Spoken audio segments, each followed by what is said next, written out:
សួស្តីបងប្អូនទាំងអស់គ្នានេះគឺជាវីដេអូដែលខ្ញុំទៅខ្មែរបានចូលផ្សារជីបម៉ុងណាបងប្អូននៅជិតផ្ទះគឺកលេចទៅណាក៏ឃើញផលិតផលរបស់ខ្មែរយ៉ាងដែរនេះមានដូចជាដូងក្អូបអីហ្នឹង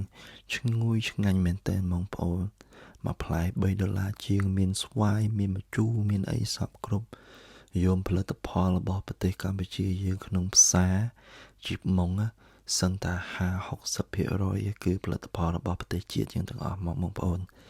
ហើយនេះកលេចមើលទឹកដោះគោ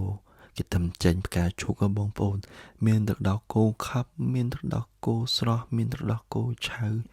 យកមកឆុងកាហ្វេមកអែមបងប្អូនខ្ញុំភ្លក់ឲ្យជាតិមែនតែនហ្មងផលិតផលរបស់ប្រទេសយើង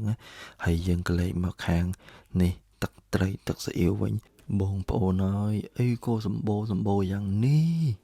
ហើយមានមីជាតិមីអីទៀតមកក្នុងប្រទេសញូហ្សេឡង់លក់សម្បូរបែបចេះសបាយចាយសបាយទិញហ្មងបងប្អូន